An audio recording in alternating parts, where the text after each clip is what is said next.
sector farmacéutico es uno de los lobbies más influyentes del mundo. 应对挑战，利益精力破解。 Конечно, должны работать кооперативно, должны... tienen demasiado poder. Avecina una gran guerra entre la realidad virtual y la realidad aumentada.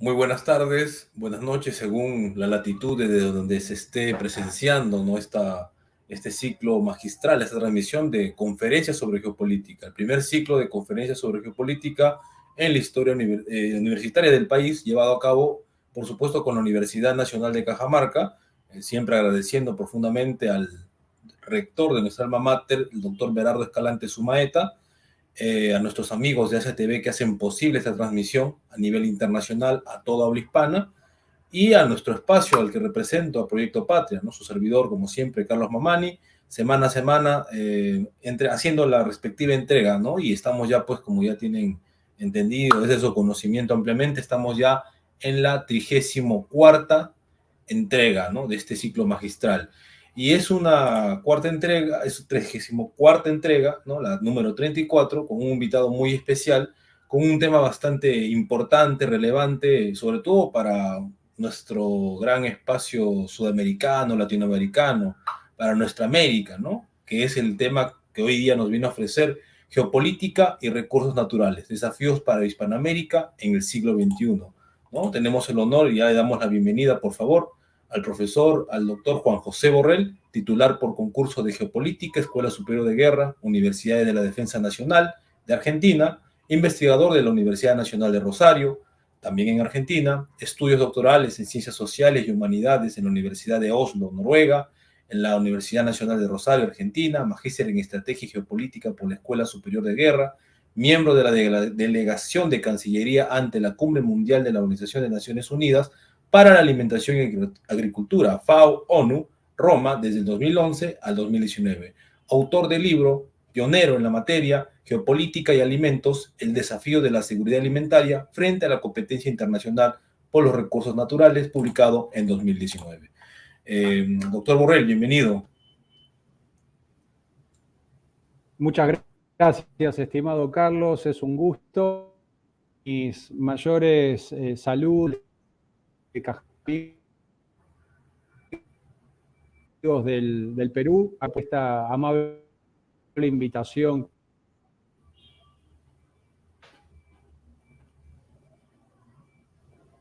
Así que bueno, cuando a ustedes les parezca,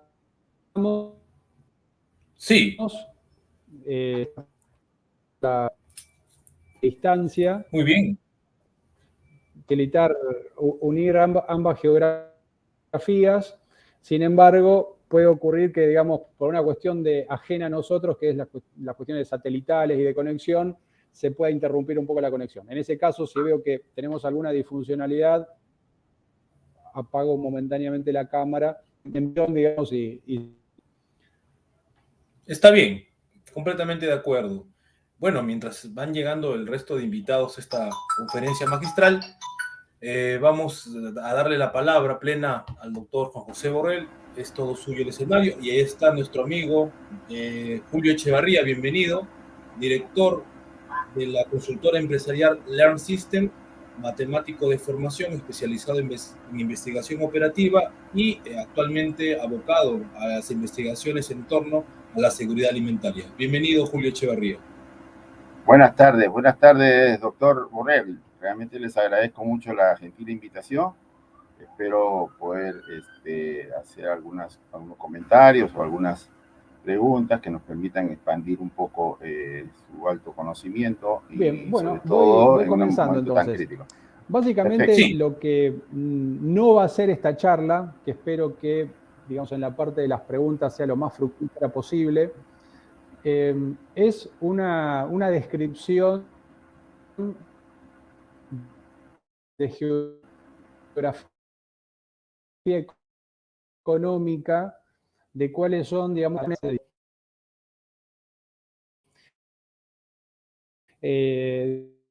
digamos, todos esos datos que no son propios de la expectativa de que yo haga como, digamos, abra un abanico de los recursos y demás que existen en el continente y en especialmente en nuestra América del Sur. Es decir, ¿qué implica geopolítica? Bueno, implica precisamente entender cómo es la relación entre las configuraciones geográficas de poder, ¿no? Entonces, en principio, tenemos que desmitificar disciplinares en el sentido de que pensar de que un país, porque tenga una rica dotación de recursos naturales, aún es un país en el sistema internacional. Es decir, no necesariamente una rica dotación de recursos se traduce en poder nacional, ¿no? Entonces, esto en principio. Segundo, la economía política de los recursos. Bueno, acá hay que tener en cuenta que la lógica del discurso liberal parecería ser que hay una mano invisible, ¿no?, que organiza la riqueza de las naciones. Acá estoy parafraseando a uno de los padres del, digamos, capitalismo anglosajón, Adam Smith, y de esta forma el mercado de instancia autorregulada, conflicto, de todos los países en el mercado, ¿no? Entonces, el mercado sería como una especie de fuente de moral y de virtud internacional. Ese es uno de los grandes mitos. Sabemos que el sistema internacional en la economía política son las asimetrías, ¿no? Es decir, hay distintas posiciones y, digamos, existe un juego jerárquico entre los distintos actores. Es decir, de ninguna manera las relaciones que se dan en el sistema económico son entre iguales. Entonces, esto es una de las primeras, digamos, mitificaciones que muchos académicos comparten y que es importante hacer, ¿no? Y segundo, de la mano de esto, es decir, el sistema internacional no es un sistema entre iguales, ¿no? Es decir, esta idea de la ONU de que cada país vale un voto, entonces en los plenarios de las Naciones Unidas levanta la mano la Cancillería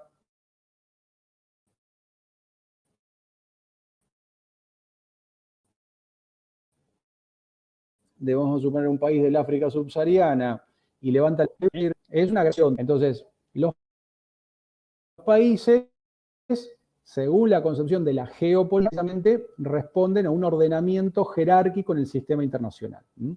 Es decir, no son todos los países iguales. Es decir, esta idea igualista, si se quiere, del sistema internacional no se cumple tal.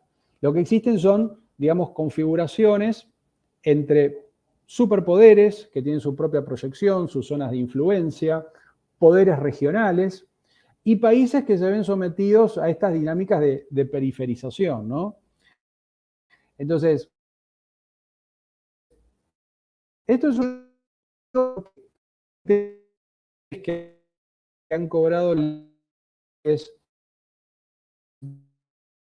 es un tema que, hilando desde hace años, después con la crisis del precio de los alimentos, más lo que viene sucediendo en los últimos tiempos con el tema del conflicto en Ucrania, aparecieron algunos economistas o politólogos o internacionalistas a hablar de geopolítica recútica y alimentos, geopolítica alimentaria.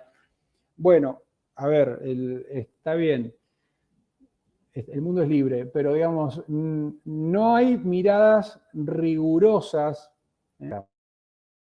porque están haciendo geografía económica, o están haciendo relaciones, o están haciendo derecho internacional, o vaya a saber qué cosas están haciendo. La geopolítica, en realidad, es cultivada por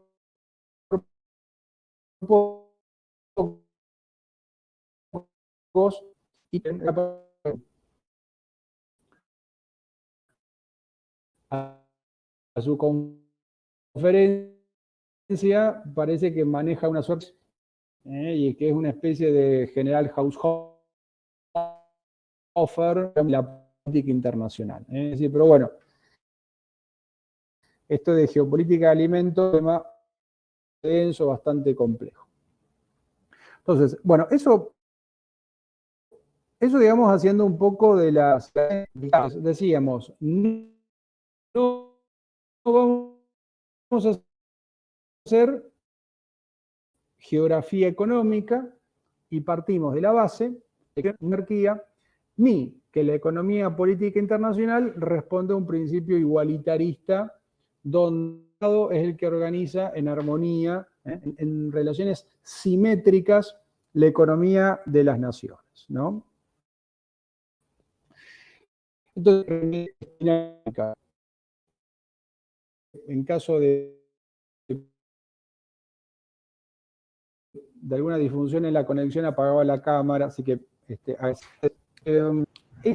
las relaciones muchas veces respecto a los países denominados periféricos son relaciones que implican asimetrías, es decir, los actores que son potencias imponen condiciones a los países con mayores vulnerabilidades, países periféricos, y este tipo de dinámicas generan lo que se llaman procesos de periferización. Es decir, son dinámicas que imponen a los países más vulnerables o más débiles condiciones en la cual, digamos, muchas veces las potencias que lo imponen extraen los mayores beneficios. Es decir, no son relaciones entre iguales. Y esto no responde a un único color político o una bandera. Es en general una lógica histórica, donde generalmente el poderoso impone sus condiciones al más débil, ¿no? Es decir, acá se habrán dado cuenta que, digamos, mi perspectiva coincide bastante con lo que podría ser una visión realista, si se quiere. No en el sentido de coincidir que la naturaleza del ser humano es ida, que hay un determinismo, porque eso es una herencia del protestantismo anglosajón, que se ha filtrado en la teoría política y en la teoría de las relaciones internacionales. De hecho, valga hacer la expresión que hago también de página, en todas las instituciones académicas, tanto públicas como privadas de Nueva América, ciencia política, mayormente la doctrina protestante anglosajona, ¿no? Es decir, se forma a los académicos en base a una concepción feminista, etnocéntrica, que sesga sobremanera la visión de los asuntos internacionales y políticos y demás, ¿no? Entonces, bueno, esto requiere un esfuerzo epistemológico para poder entender que son las categorías de fondo que están sustanciando nuestros análisis. Entonces, cuando yo estoy diciendo, mi mirada es realista, está diciendo que, bueno, que en el concierto internacional priman los intereses, el juego de poder. No quiere decir que no haya relaciones de cooperación, exista la solidaridad, que no haya, digamos,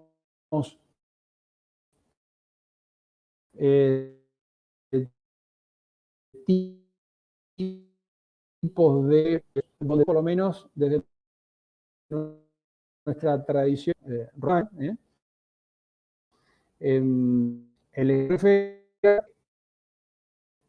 el hombre no está apto como marca doctrina calvinista. No estamos determinados ni somos malos por naturaleza. Por supuesto que existe la maldad, existen las malas acciones políticas y las malas económicas, pero no estamos condicionados teológicamente a eso.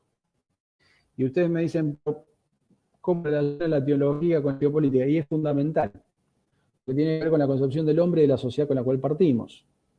Porque después, en base a estos principios subyacentes, invisibles, en las teorías, se van a formular explicaciones para poder abordar fenómenos como, por ejemplo, esto que es un dilema desde hace casi 80 años para los países denominados desarrollados, sobre cuáles son las causas de la pobreza en los países en vías de desarrollo, ¿no? Entonces, las explicaciones tienden a alejar la mirada de los fenómenos estructurales, de las relaciones de poder, de las simetrías, y un enfoque antropológico. Eso es de la pobreza, del conflicto, del terrorismo, son todas de carácter social, personal, hasta psicológico, ¿no? Y esto, saben ustedes muy bien, que es, por ejemplo, siguiendo toda haciendo una genealogía de estas miradas de la angloesfera, pueden retraerse, por ejemplo, al reverendo anglicano Thomas Malthus, que planteaba que las personas tienen dos grandes fuerzas irrefrenables, que son la necesidad de reproducirse y la necesidad de alimentarse, ¿no? Entonces, este esquema totalmente determinista vuelve a aparecer en las últimas décadas en teorías como, por ejemplo, la de la mayoría de los recursos, donde tenemos que explicar la pobreza, la llamada enfermedad del tercer mundo, los conflictos armados, los conflictos de baja intensidad,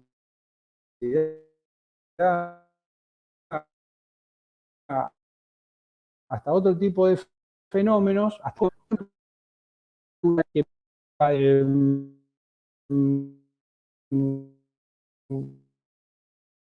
¿cuáles son los biológicos?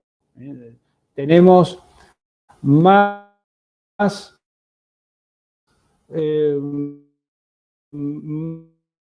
hijos, ¿no? Recomendaciones de control demográfico y demás, ¿no? Entonces, esto es clave. ¿Desde qué marco teórico, desde qué marco teórico vamos a analizar estos distintos fenómenos? Hay dos grandes, digamos, supuestos. Uno lo mencioné hace un momento, que los países ricos en recursos suman al quantum de poder nacional, ¿no? Entonces, por ejemplo, Argentina tiene tierra fértil y una gran producción de commodities agrícolas, entonces es un país que en la geopolítica de los recursos ostenta cierta posición de poder.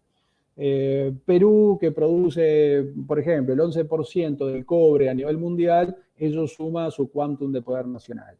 Las reservas de hidrocarburos, de petróleo que tiene Venezuela, hacen que sea una potencia a nivel regional. Bueno, eso cae en saco roto, ¿no? Es decir, porque es un supuesto teórico muy propio de la geografía económica, que busca ser llevado a la geografía política, que no se condice con la realidad.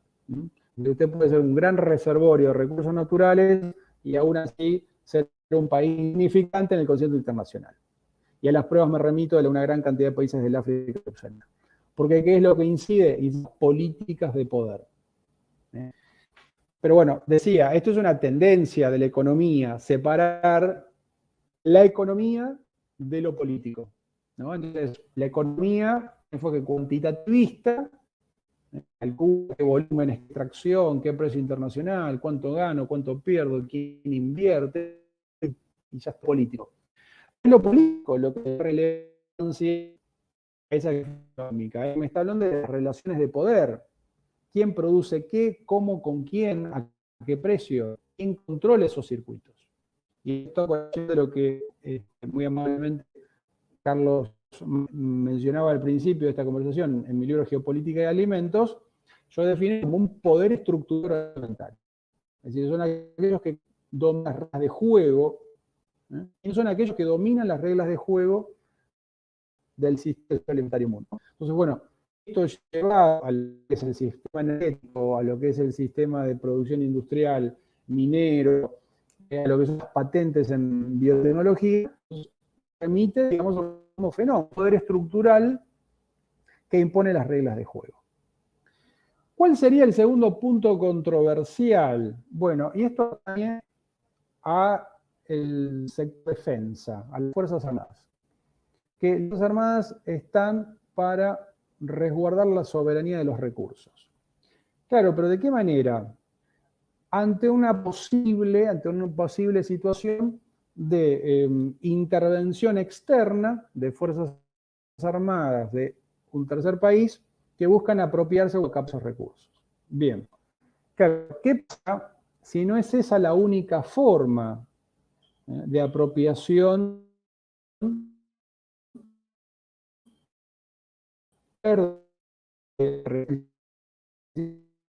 ¿Qué pasa?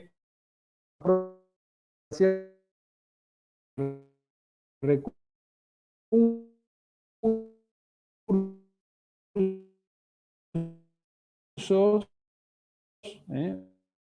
o tiene una economía. Entonces, uno de los grandes dilemas refiere a la defensa, es decir, cómo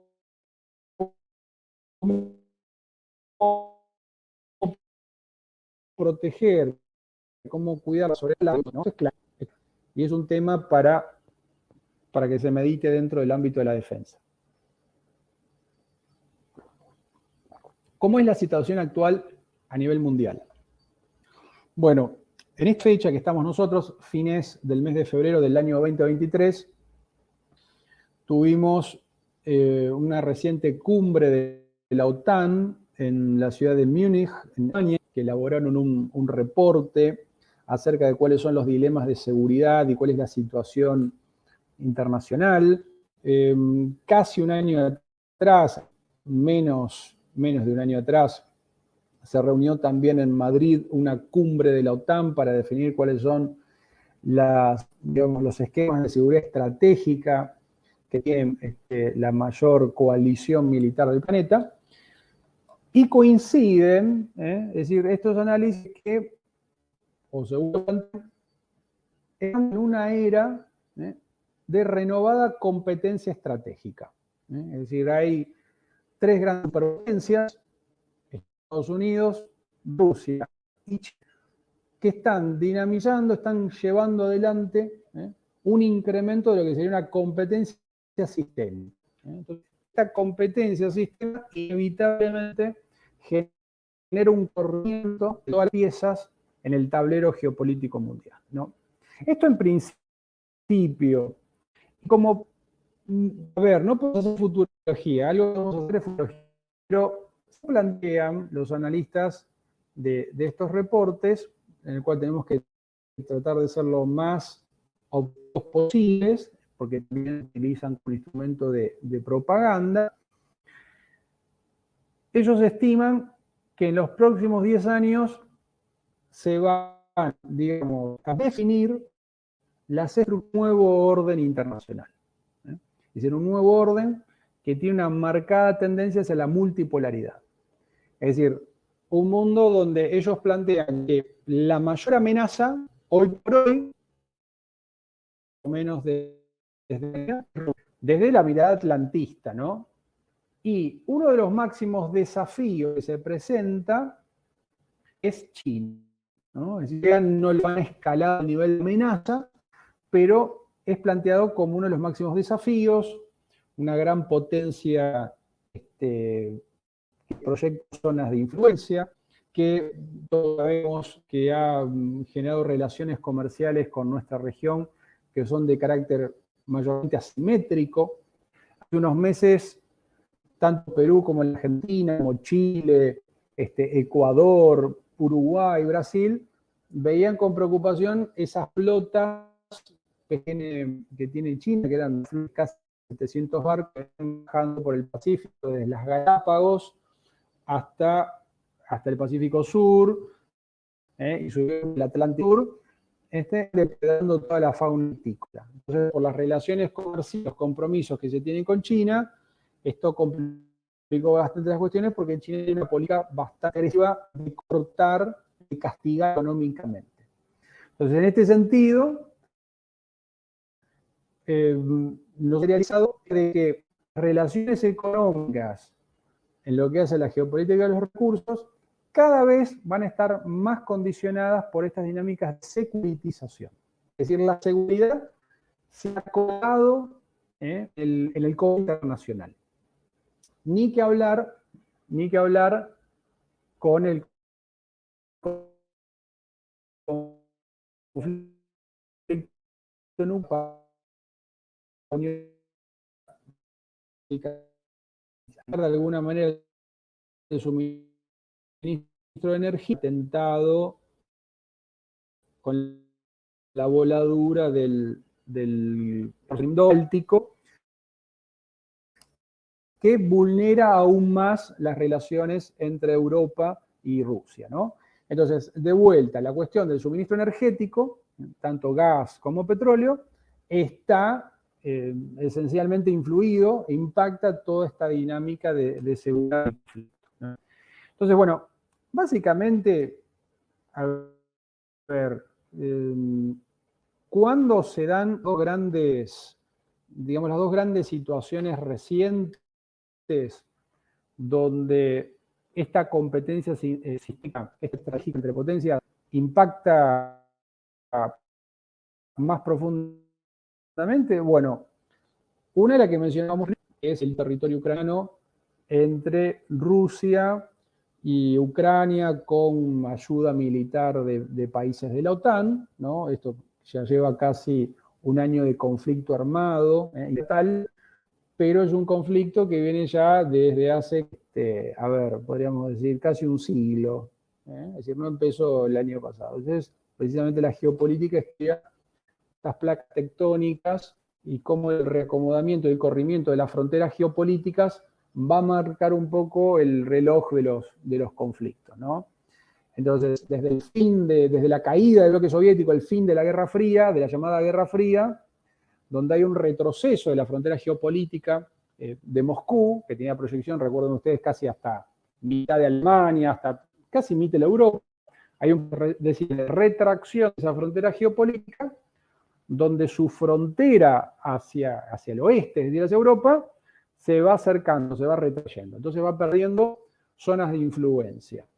Entonces lo que nosotros vemos hace una década o un lustro, de forma mucho más acentuada, es la pérdida de la influencia de Moscú sobre Ucrania, ¿no? Entonces, bueno, esa es una zona de falla tectónica, de falla geopolítica, donde ha escalado a este conflicto, ¿no? Donde se enfrentan el mundo marítimo, el mundo atlántico, noratlántico, si se quiere, el mundo de la OTAN, las talasocracias, contra Eurasia, ¿no? Entonces ahí hay una superposición, una zona de ruptura, una zona de tensión, ¿no? Donde, y yo soy partidario de la idea que uno de los más perjudicados es Europa, es la Comunidad Económica Europea, no Rusia ni, por supuesto, ni que hablar los Estados Unidos, ¿no?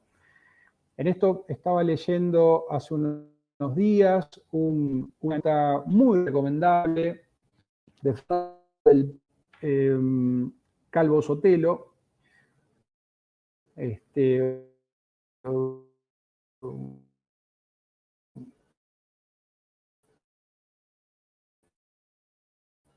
¿no? Fundamentalmente los Estados Unidos, la OTAN,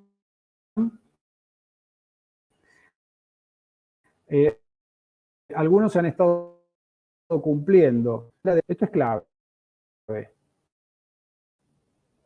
Es uno de los objetivos estratégicos. El otro, que era debilitar a Rusia, no se estaría cumpliendo por lo pronto, ¿no?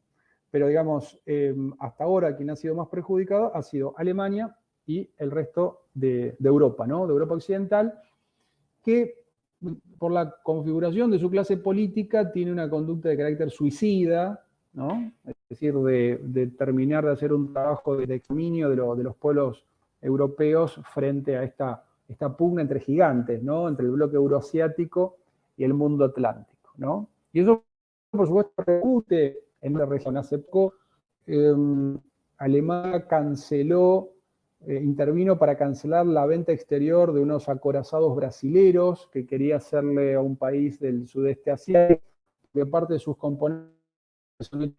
Entonces, ante la negativa brasilera de involucrarse en el conflicto armado en Ucrania, una forma de retaliar que tuvo Alemania, en el marco de este esquema de la OTAN, es vulnerar su relación con Brasil e impedirle la venta de estos acorazados, ¿no? Entonces, lo que sería la noticia de estos días, como esto va a quedar grabado, por supuesto, esta información se va actualizando, ¿no?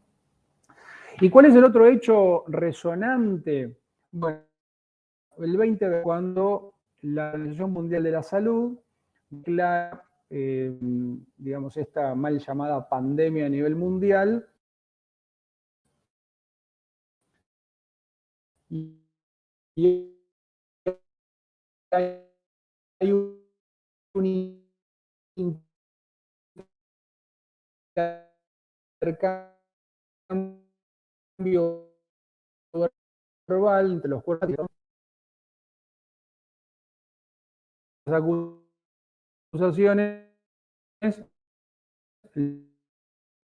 lo único que hicieron fue, digamos, de alguna manera tensionar aún más las de una serie de desacuerdos en materia comercial, ¿no? Pero digamos, 2020, el gobierno de Estados Unidos de alguna manera dejó esta acusación en un segundo plano, y que estalla, el conflicto armado que estalla en el 2022, son de alguna manera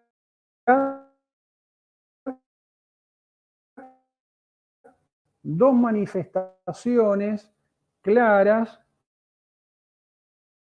de conferencia estratégica, en marco general de la conferencia estratégica, y no quiero ser de no llegar a acuerdos diplomáticos en buenos términos, posiblemente algunos de estos puedan escalar o puedan volver a repetirse o puedan darse otras manifestaciones. Algunos estaban diciendo, bueno, la posibilidad de que se replique lo de Ucrania, pero en Taiwán, respecto a China.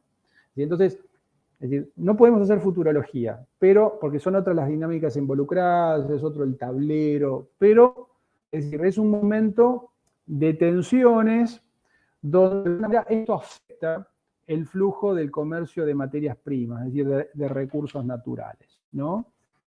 Caso concreto, en el 2020, en Argentina, con exportación de carne vacuna, eran frenados por el gobierno chino, alegando que la carne que nosotros exportamos tenía coronavirus, cuando el coronavirus supuestamente había salido de China, ¿no? O casos de importación de maíz, por ejemplo, Colombia, de los Estados Unidos, donde se declaraba un brote de coronavirus en la tripulación, entonces se frenaba el barco, el buque, en el mar, no podía descargar la carga en puerto, eso creaba una ruptura de los acuerdos comerciales, un incremento de los precios por los stocks que quedaban remanentes en el país importador. Bueno, ¿y qué se descubre? Se terminan usando como barreras arancelarias, es decir, una excusa sana. Entonces esto lo vamos a ver más seguido, las excusas sanitarias de un virus, para incrementar la rentabilidad de las exportaciones, o para generar disrupciones, o para generar un apalancamiento de las relaciones entre países que son potencias y países exportadores que dependen de la extracción de materia prima en bruto, ¿no? Esto lo vamos a ver. Lo mismo que vamos a ver, esta otra gran excusa, que es la cuestión climática. Toda esta cuestión del cambio climático capaz a introyectar relaciones asimétricas entre las grandes metrópolis y los países exportadores para imponer condicionalidad a su producción y a su acción, ¿no?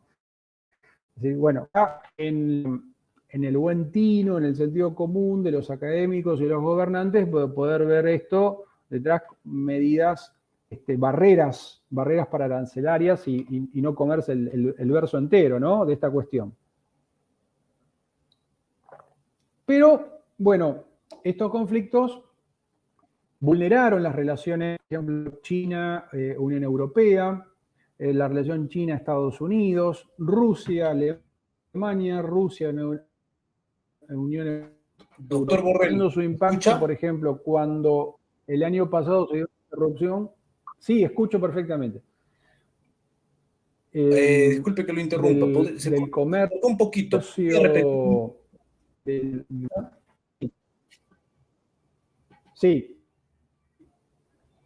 Un poquito, la última parte se cortó, por favor, un poquito nada más. Por favor, disculpe que lo interrumpamos.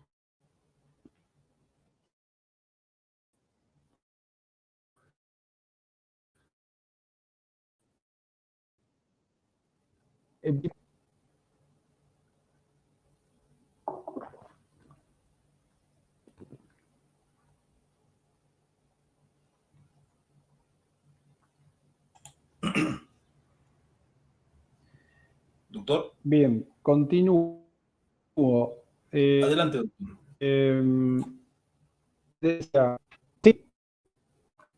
Sí, justo se fue la señal. Díganme, Carlos, por favor.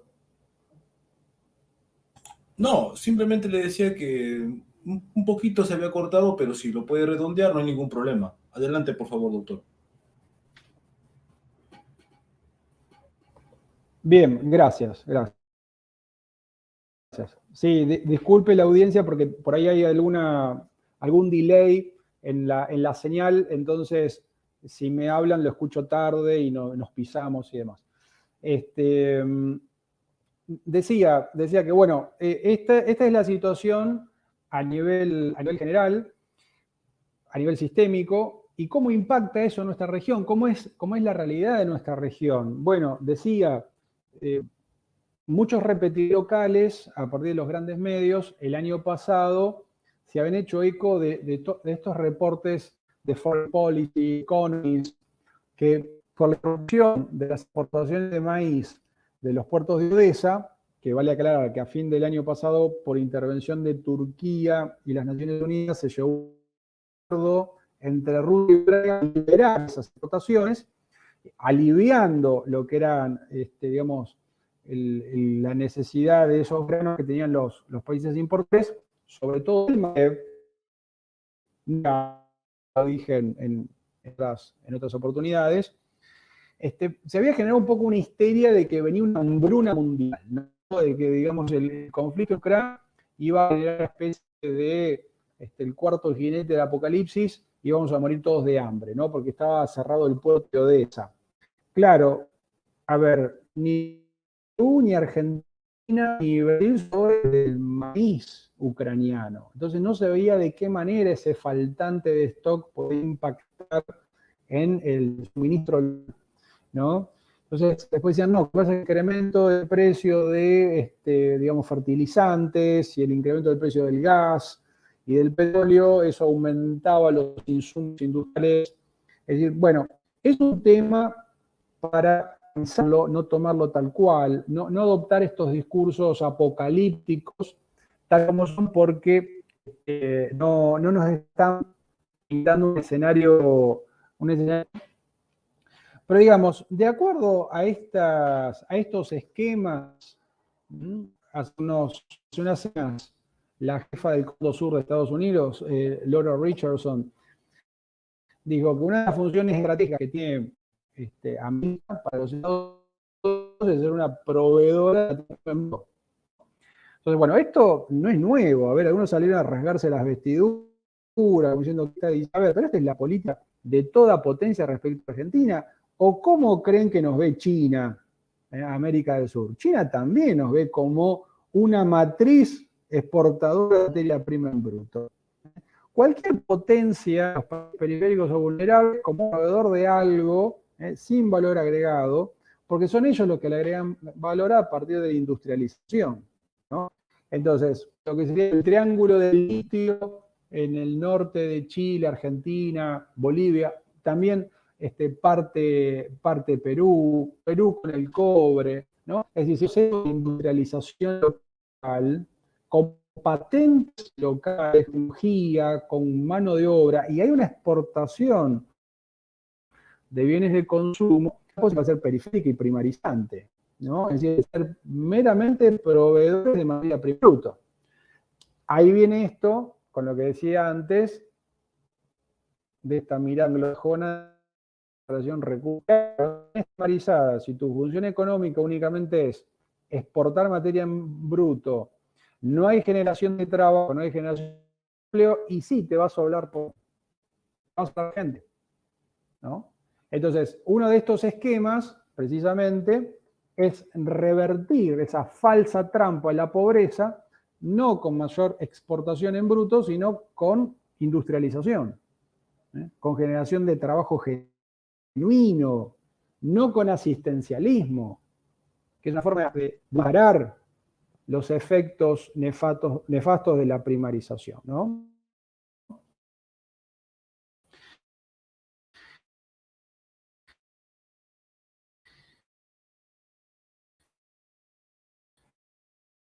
Entonces, tenemos por un lado, son por supuesto de carácter asimétrico. Acá recordemos que no hay uno que es malo y otro que es bueno, que viene a dar. Esto hay que ser sumamente entender que todas las relaciones de poder se van a dar. Ahora, ¿en qué van a coincidir? Y esto, ¿cuál va a ser el principal desafío para Norteamérica? El marco estratégico de la contención. ¿De la contención de qué? La contención del crecimiento. Y acá nos vamos a tratar el paradigma del decrecimiento. Es decir, ¿qué implica esto? Implica que gran parte, digamos, de estas acciones, de estas políticas, sea por el bloque occidental como de China, es decir, van a tender, digamos, a mantener este mismo esquema de una explotación en bruto de materia prima sin valor agregado. Es una economía primaria, ¿no? Industria. Bajo distintos auspicios. Uno de ellos puede ser la cuestión climática, que en pos de las emisiones de la contaminación. Casualmente, la región del planeta que quizás menos ha contribuido a este llamado fenómeno fantasma,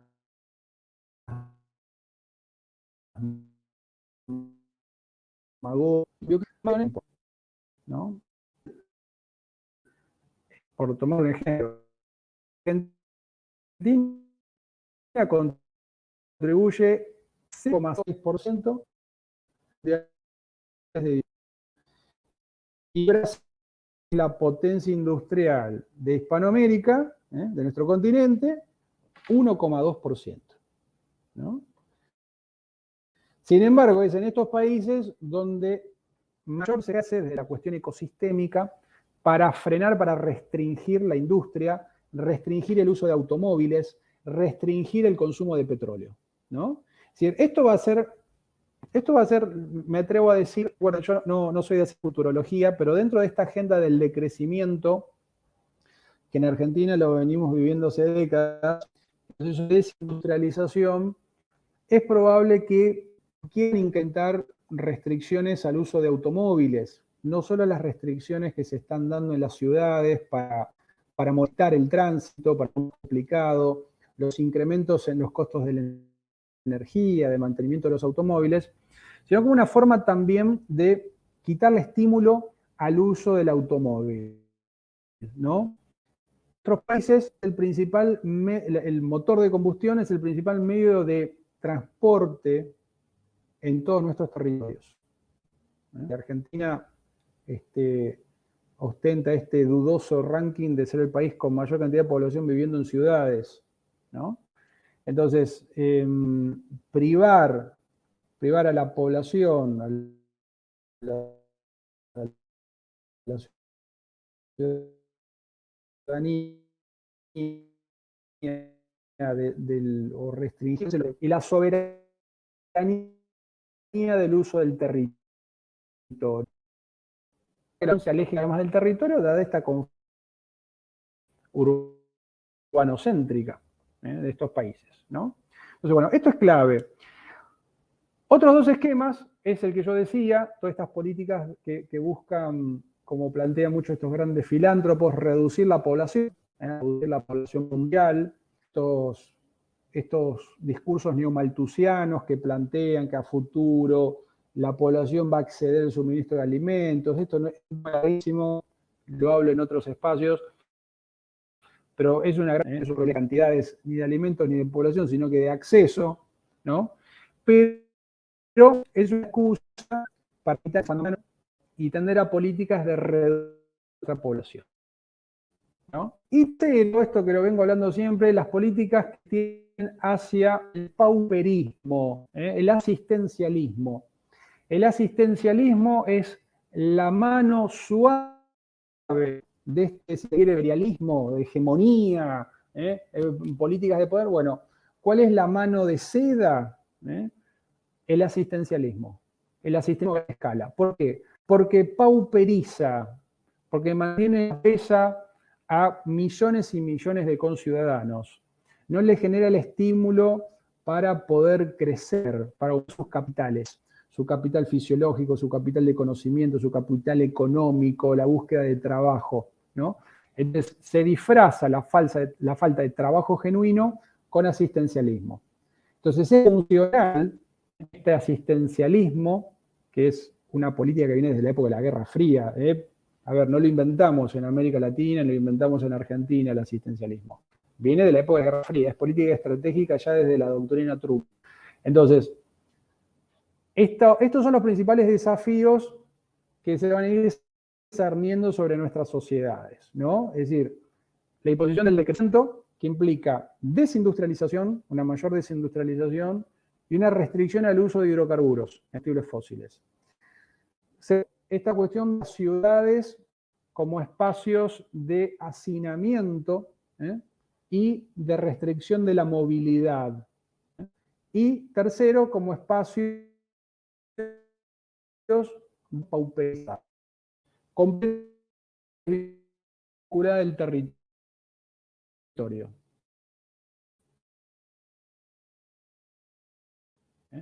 No se funciona la distribución de la población del territorio, la soberanía, ¿no? Entonces, una población que vive hacinada en ciudades, no importa el nivel económico, porque usted puede vivir en un country, puede vivir aislado en una burbuja, o puede vivir en una callampa, en una villa miseria, una favela, está completamente desconectada del territorio, ¿no? Entonces el territorio queda vacío. O sea, este fenómeno de las zonas anecuménicas, ¿no? Que es un fenómeno que vulnera la poder, ¿no? Entonces, bueno, estos son algunos de los esquemas que yo les planteaba, y no me quería dejar olvidar este último, ¿no? que ya lo dije. Las políticas que bajo esquemas sanitarios o climáticos buscan restringir el crecimiento de la población de nuestros países, ¿no? Es decir, esta ecuación, liberar territorio de la población. Es decir, esto es una ley geopolítica clásica, si se quiere.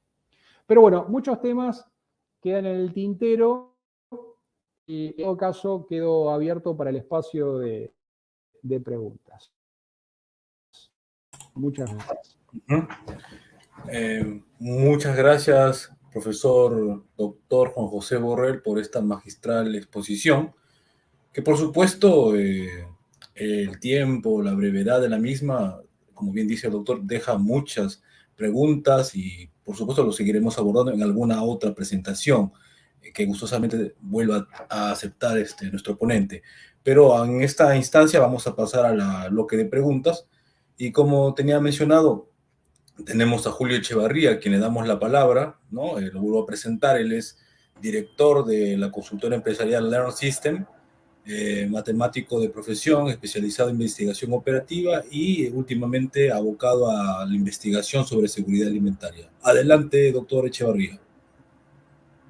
Muy buenas tardes. Espero que me copien bien. De todas maneras voy a bloquear la cámara porque realmente lamento mucho que haya habido mucha interrupción por el ancho de banda con la exposición, que me parece bastante centrada y muy bien sintetizada por el doctor Borrell. De manera que yo quisiera solamente... doctor Echevarría. Muy amable, José. Mira, en realidad me parece una síntesis bastante encuadrada en todo lo que nos está sucediendo en América Latina. El proceso de desindustrialización, que bueno, cambiamos de nombre en un lado u otro, pero aquí había un proceso de feudalización completa, ¿no? Hemos tenido cambios en realidad no es nada nuevo, son reformas que se hicieron precisamente hace un siglo, como bien lo dices, o sea, ya por el 23-24 que se dio en Europa, esas mismas reformas se hicieron acá en el año 90 de manera más pronunciada, pero ya venían desde antes, desde los años 70, todo un proceso de aniquilar la industria. Acá realmente hemos estado en un proceso de retroceso. Si bien mencionas el cobre, acá mucha población también cree que seguimos produciendo cobre. Nosotros hace ya más de 11 años, hace una docena de años que hemos dejado de producir cobre. Lo que nosotros producimos es concentrado, o sea, solamente hay un 10% que se produce de cobre en la zona sur. las expectativas de industrialización de este país eran producir cables, motores, generadores, transformadores, realmente toda una industria basada en toda la innovación eléctrica. Tanto así que incluso yo me atreví a hacer un diseño de una maquinaria agrícola eléctrica, porque esto iba de la mano con el agua, y se han cometido atrocidades realmente que solamente se pueden comparar con un nivel de sadismo como el sadismo mundial que se configuró hace 90 años, ¿no? Con el proceso de los nazis, ¿no? Entonces, esto es parte de toda una economía, un esquema que es realmente deliberado con nuestras naciones. O sea, uno de los factores es el plan Bakke, que tú debes conocerlo muy bien porque es un plan que fue el jefe de Reinhard Gehlen, ¿no? Que fue el plan Hambre, con el cual se quiso destruir justamente las zonas que hiciste mención, que es la zona de Ucrania y el suroeste de Rusia, la zona de las Tierras Negras, que ya habían sido utilizadas para saquear y poner en hambre a mucha población. Era el objetivo de Herbert Bakke, saquear precisamente para destruir y aniquilar a unos 330 millones de rusos. Ahora, ese mismo plan viene con el cero tecnología, ¿no? Con la desindustrialización, sin maquinaria, y tenemos aquí a más de 2,5 millones de campesinos en condiciones tecnológicas de más o menos cuando llegaron los españoles, ¿no? O sea, con la tecnología del buey. Esa situación es lo que yo podría configurar en tu planteamiento de la desindustrialización, que ha sido muy dramático. Igualmente, el problema lo tratan de sintetizar en un programa realmente de despoblación malthusiano, que es el antecesor a todas estas políticas primanitas o todos estos modelos neomalthusianos que vienen implementándose, y que realmente, en realidad, nosotros vemos un sujeto internacional que se está desplegando, que yo lo veo muy claro porque este señor Gehlen fue reclutado al interior del gobierno de los Estados Unidos en la CIA y formó la organización Gehlen, y nos envió acá de regalo al señor Klaus Barbie, nos envió a Friedrich Sven, y a Chile le regaló al señor Walter Rauff. Nosotros vemos claramente de que hemos llegado a niveles catastróficos, a pesar de que muchos dicen, oye, pero Perú no devalúa su moneda, Perú está muy bien. O sea, en la parte contable, si bien ya no tenemos ninguna empresa pública, todas han sido rematadas, regaladas, y no para producir mejora. Por ejemplo, la industria del acero se ha convertido en una industria que solamente procesa chatarra, ¿no? O sea, no tenemos acero virgen. El caso a qué niveles ha llegado, digamos, comparado con la Argentina, ¿no? O sea, por ejemplo, el caso del consumo de carne, ¿no? La carne vacuna en el Perú se ha llegado a un nivel promedio per cápita de 4 kilos. O sea, realmente lo digo con mucha vergüenza, porque estamos a 4 kilos de consumo per cápita de consumo de vacuna, cuando en Argentina se ve muy bien que está por encima de los 88, ¿no? Y en los Estados Unidos como el 119. Entonces, estos son los niveles realmente catastróficos a los que nos están empujando, y mucha gente a veces todavía ni siquiera quiere entender qué es lo que está pasando. Y dirán, oye, pero acá consumimos pescado. No, en pescado estamos aquí, prácticamente no llegamos a duras penas llegamos a 18 kilos per cápita. Japón está llegando a 60 kilos. O sea, esto realmente no tiene nombre para la cantidad de recursos que tenemos. O sea, y la gran fantasía que se tiene es que se cree que los recursos son riqueza. Y para que los recursos se conviertan en riqueza es que necesitamos, digamos, trabajar seriamente en todo el tema tecnológico, crear nuevas tecnologías y crear tecnologías de alta densidad energética. Porque todo el consumo energético, somos el país quizás que consume menos en energía, y se ha cometido un tremendo crimen. Mira, nuestro mejor potencial de energía está en las hidroeléctricas. O sea, nosotros, si tuviéramos solamente una central, digamos que es un proyecto hidroeléctrico que tenemos esperando siglos completo, que es el proyecto de aquí del Pongo de Manseriche, triplicamos la capacidad de energía que tenemos. Sin embargo, no se hace deliberadamente, porque con esa energía, tú sabes que no se come energía. La energía se tiene que traducir en industria, se tiene que traducir en trabajo artificial, se tiene que traducir en máquinas. Se traduce en todo ello, y eso se convierte en una amenaza. porque lo que hay es realmente una apropiación, una ocupación. Actualmente tenemos todo un sector en el sur que se está levantando porque ya están en un proceso de ocupación. Y bueno, en realidad yo estoy muy satisfecho de esta síntesis tan clara, que es el pauperismo, ese sistema keynesiano que nos han venido empujando con caretas de izquierdas y todo lo demás, ha redundado y incluso no ha hecho nada en la mejora de la eficiencia productiva, ¿no? Y este programa todo apunta a reducir dramáticamente la población.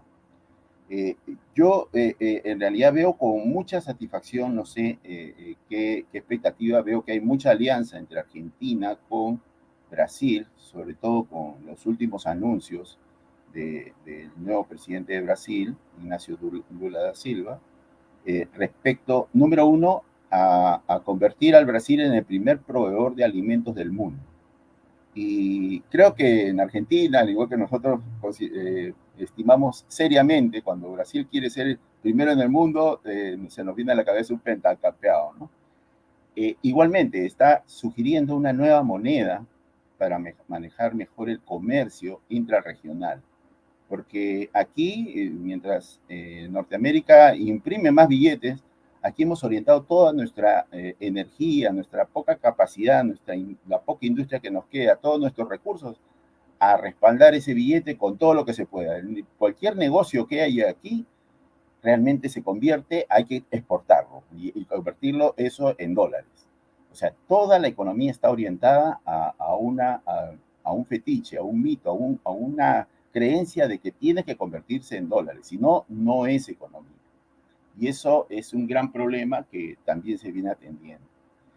Y finalmente, esa solicitud de Argentina de integrarse al BRICS, yo sé que en Argentina también tendrá el gobierno sus problemas con la población, pero la amenaza es mucho más grande que los problemas que tenemos. O sea, yo creo que la amenaza que estamos enfrentando y que está enfrentando actualmente en Ucrania y todo esto son simplemente cabezas de playa que se están creando.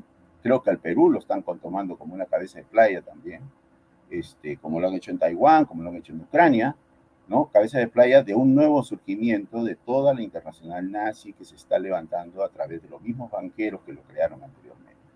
Y esto es la gran amenaza. O sea, si no tenemos las reservas alimentarias, que es lo primero, se nos viene realmente el exterminio. Y sí es cierto que se poluló mucho una amenaza de que se venía una situación apocalíptica, ¿no? Pero yo sí creo que la situación alimentaria está bastante grave, que cualquier amenaza o cualquier amenaza de este tipo, como la que describo, sí podría convertirse realmente en algo fatalista, ¿no? Y yo creo que la posición optimista está en redefinir esto tecnológicamente. No sé qué comentario te vierte al asunto. Gracias. Doctor Borrell, adelante.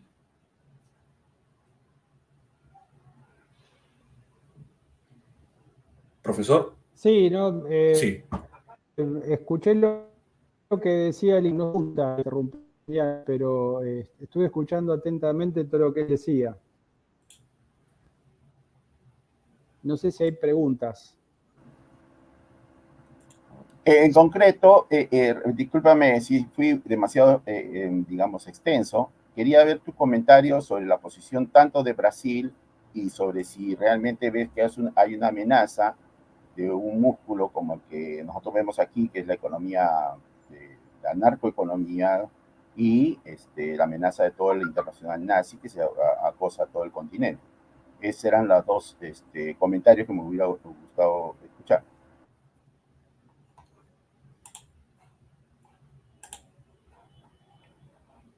Adelante, profesor Borrell.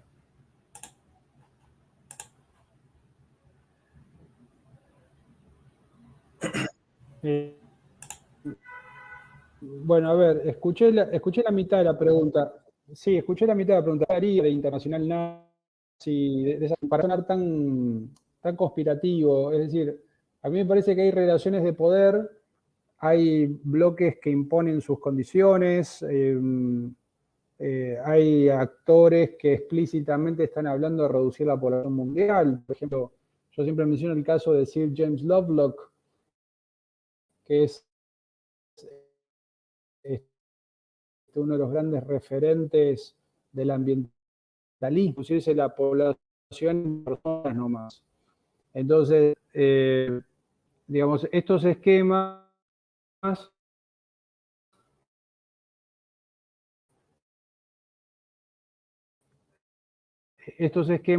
de la población del planeta. O que hace 2 años diciendo este gran filántropo George Soros, creador de los fondos estos COVAX, respecto a reducir la población mundial. Es decir, sí, hay actores que tienen un esquema definitivamente sí y demás, ¿no? Es decir, yo lo que, insisto, creo que no estamos determinados, creo que a ver, de dos edades, de sus líderes, si es que los ni por eso apocalípticos, ni hacer presas de ninguno de estos intentos de reducción de la población. Yo creo que, más todavía, creo que tenemos que esforzarnos para poder ganar mayores márgenes de autonomía, de poder producir nuestros propios recursos, de industrializarnos, solucionar temas en nuestros países, sin caer en muy genérica, puede ser un tema muy amplio.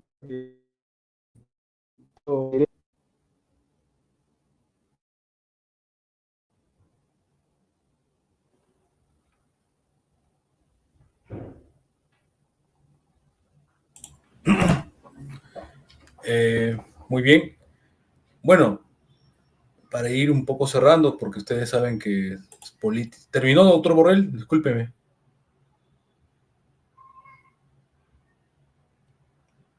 Bueno, perfecto. Parte de esa la respuesta. Está bien. Pedimos la disculpa del caso, tal vez no se haya habido cierta interferencia, pero creo que, como bien hizo notar Julio Echeverría, las ideas centrales, matrices de esta conferencia a cargo del doctor José Borrell han sido, por lo menos, han llegado, ¿no?, a cabalidad a expresarse, ¿no? Como digo, lo volveremos a tener el segundo ciclo, ¿no?, a lo largo de este año, ya les estaremos avisando y esperamos que pueda aceptar también. Y sin más que decir, bueno, vamos a ir cerrando. Si de repente no hay algo más que decir, doctor Borrell.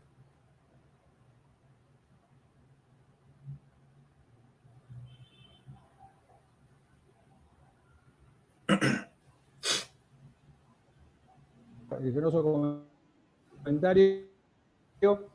Lamento que por ahí la señal no sea buena y los sonidos, entonces yo limito un poco tener un diálogo fluido, pero sin duda, como vos decís, son temas muy amplios para ir siguiendo el reporte Munich Revision de la semana pasada, es decir, puedo leer esto, recién salió, no, o sea, son cosas de hoy, vigente, cumbre de la OTAN, la semana, lo que sigue su dinámica, Dios quiera que no escale, pero es decir, son todos fenómenos que los estamos viendo en vivo.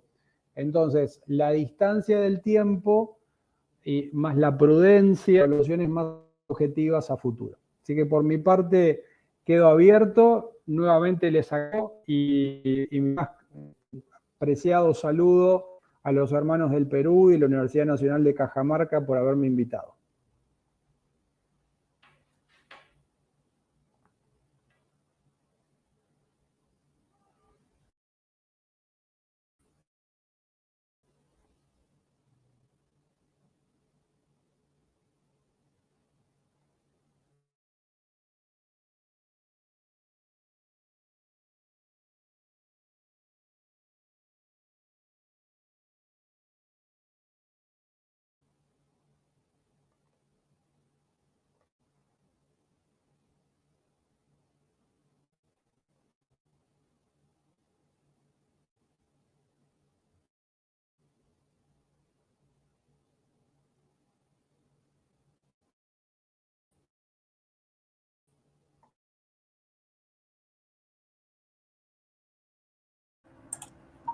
Esto ha Carlos, sido de tecnología todo. Ah, ya. Ajá. Bueno, agradecemos infinitamente al doctor Juan José Borrell por su disponibilidad, ¿no?, para esta conferencia magistral sobre geopolítica en este primer ciclo sobre conferencias de geopolítica en la historia universitaria del Perú, ¿no? No ha habido algo parecido, como siempre decimos, siempre ha sido un tema muy circunscrito, muy, vamos a decir, localizado, focalizado dentro de las Fuerzas Armadas, pero estamos haciendo este esfuerzo, ¿no?, con Proyecto Patria, con la Universidad Nacional de Cajamarca y con nuestros amigos de ACATV. Como siempre, agradecer al doctor Berardo Escalante Sumaeta, rector actual de la Universidad Nacional de Cajamarca, sin cuya venia estas producciones, estas ediciones, conferencias magistrales sobre geopolítica no serían posibles. Con ustedes, amigos, hasta la próxima edición y ya vamos poco a poco cerrando ya este ciclo magistral, primer ciclo magistral sobre geopolítica. Doctor Borrell, una vez más, muchísimas gracias por su tiempo. Julio Echevarría, también muchas gracias. Y agradecemos a todos ustedes, como siempre. Hasta la próxima. Saludos cordiales a todos. Controles, por favor.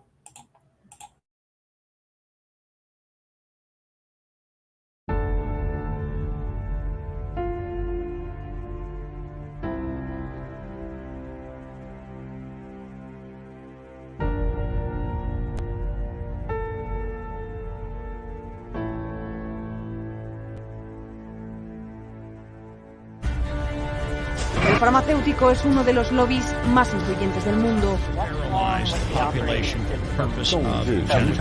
应对挑战，利益行力破解。 Конечно, должны работать кооперативно, должны... Las farmacéuticas tienen demasiado poder. Avecina una gran guerra entre la realidad virtual y la realidad aumentada. runs on a low sampling rate, which is what creates stereotypes.